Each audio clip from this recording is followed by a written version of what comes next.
Well, I mean, definitely in the beginning, I had no intention or whatsoever that what I was practicing and what I'm still practicing now would lead to this to begin with.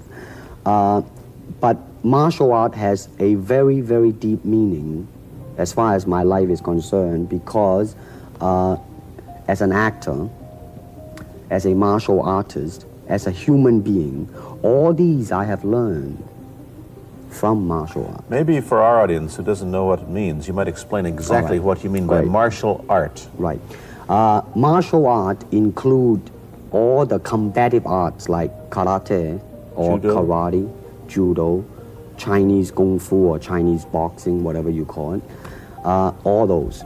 You see, like Aikido, Korean, I can go on and on and on. But it's a combative form of fighting. I mean, it's not, some of them became sport, but some of them are still not. I mean, they use, for instance, kicking to the groin, jabbing fingers at the eyes and things like that. No wonder you're successful in it. Chinese movies are full of this kind of action anyway. They needed a guy like you could... Violence, man. So you didn't have to use a double when you moved into the motion picture world here. You did it all yourself. Right. Can you break 5 or 6 pieces of wood with your hand or your foot? I'll probably break my hand and foot. But tell me a little bit... you set up a school in Hollywood, didn't you, for people like James Garner and Steve McQueen and the others? Yes. Why would they want to learn Chinese martial art? Because of a movie role?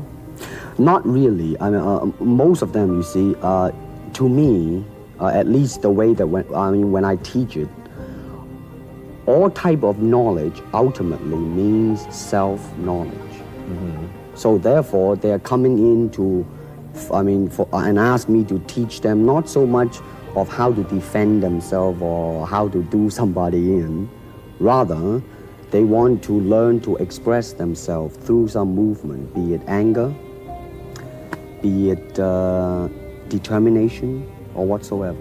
So in other words, what I'm saying, therefore, is that he is paying me to show him in combative form the art of expressing the human body. Which is acting, in a sense, isn't it? Well... Or it would be a useful tool for an actor to have.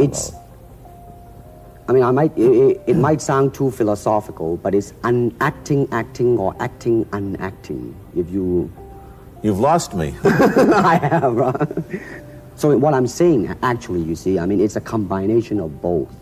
Here it is the natural instinct, and here is control. You are to combine the two in harmony. Not, if you have one to the extreme, you will be very unscientific. If you have another to the extreme, you become all of a sudden a mechanical man, no longer a human being. So it is a successful combination of both. So therefore, it is not only, therefore it's not pure naturalness or unnaturalness. The ideal is unnatural naturalness or natural unnaturalness. Yin yang, eh? Right, man, that's it. One of your students, James Coburn, played in a movie called Iron Man Flint, in which he used karate. Is that what he learned from you? He learned it after. Oh, he went... yeah. After he played in Iron Man Flint.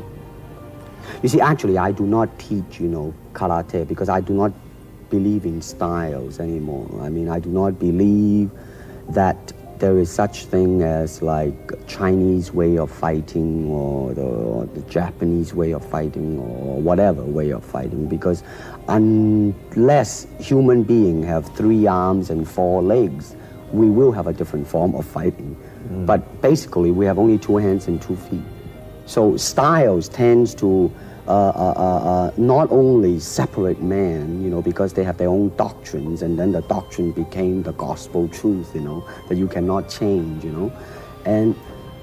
But if you do not have styles, if you just say, well, here I am, as a human being, how can I express myself? Totally and completely. Now, that way, you won't create a style, because style is a crystallization, that way, it's a process of continuing growth. You talk about Chinese boxing. How does it differ from, say, our kind of boxing? Well, first we use the feet. That's and then we use the elbow.